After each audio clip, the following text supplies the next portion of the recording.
Look at this dude. What's back? Everybody, welcome back to another video. Hey man, if you haven't already done so, make sure you are subscribed to the channel, smash the like button, click that bell while you're at it so you can be a part of the Post Noti Gang family, best family on YouTube. That's no cap, hands down. We are here for Bruce Stu Films, Tales from the Car Dealership Test Drives. I'm gonna have to get a new car here soon, man. I don't know, for the ones that don't know, my homie totaled my car during the summertime, so it is what it is. I barely drive anyways. I Uber everywhere. I Uber, DoorDash, Instacart. I order everything, and then if I gotta go somewhere, I typically take an Uber. No cap, bro. So I wasn't really tripping, but I do need to get a car though. Anyways, y'all, we're gonna do less talking, more reacting. Let's dive right into this video. Let's go. Alright, now back in the day, I used to be a porter in the service department of a car dealership. And for those of you that don't know, a porter was like the lowest form of life on the car dealership food chain, if you will. I'd do basically what everybody said. I had to clean up after a bunch of drunk mechanics all day long. Hey, you stupid idiot! Pick up my candy wrapper that I just threw on the floor. One of the highlights of being a porter, So you're pretty much the janitor of the dealership. at a car dealership, was that I got to test drive customer cars after they were fixed. Hey, you stupid idiot! Go drive this Ford Focus around and see if you can hear a squeak noise. I'm gonna go head down to the liquor store, or I'm gonna go take my lunch break, so you better be here when I get back. So luckily for me, that's when I swear that would be me. I swear. Don't ever let me get another 9-to-5 job again, y'all. I got to get out of the car dealership, and I got to drive around the city and get paid for it. And you bet your ass I would live my best life while I was doing it. I turned up the car radio as loud as I wanted to, light up a cigarette in the car, I didn't give a shit. 45 minutes later, I pulled up. Hell no. If I go pick up my car to smell like cigarettes, bro, I'm gonna be spazzing. Back in the car dealership all nonchalant. Well, how'd it go? Did you hear any squeak noise? Squeak noise? What squeak noise? Oh, shit. He was blaring the music. Yeah, that's right. Nope, sure didn't. I guess you fixed it. Oh, well, hooray, hooray. I solved another case. Now pick up my old Milwaukee cans all over the ground, you piece of shit.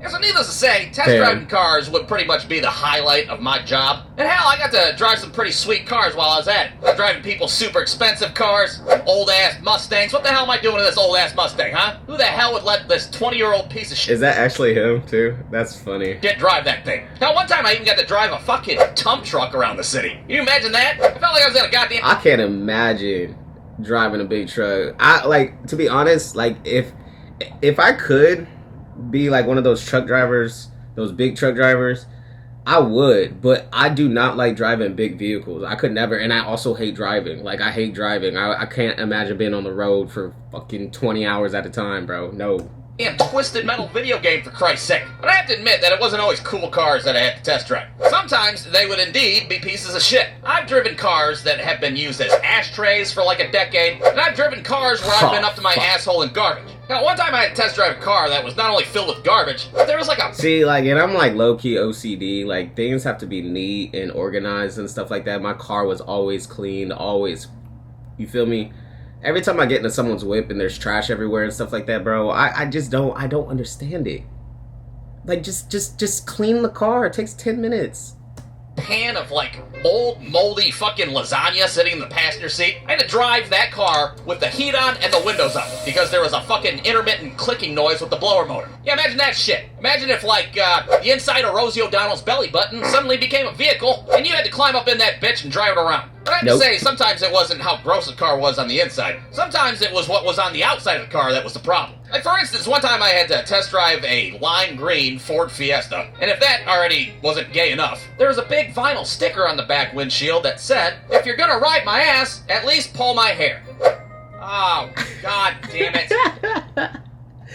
Imagine getting caught driving with a decal like that on your car. There's a real rootin' tootin' time, let me tell you. Sitting at red lights, people fucking honking at me left and right and shit. Hey there, sugar tits, I'll be your huckleberry. Oh shit, never mind, you're a fucking piece of shit 20-year-old man, what the hell? But I gotta say, that decal was kind of a walk in the park compared to another car that I had to drive. They had a bumper sticker on the back that said, "I heart crack whores." That's right, there's no nuance there. I heart crack whores, just straight to the point. Look, I even fucking took a picture of it, alright? There's proof. I rode the crack whore car. Hooray! This is how you know Bruce Stu be talking about his real life, bro.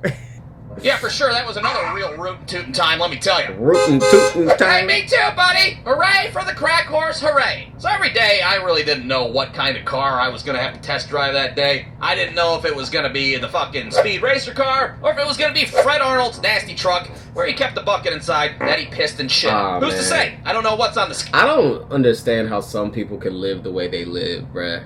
I really don't. Like, some people just don't give a fuck, bruh. Schedule. But it is worth noting that I did have a favorite type of car to test drive, and that, of course, would be the cop car. You see, our dealership would work on the city cop car. Man, I would try to hack into the computer, try to erase all of my past ordeals.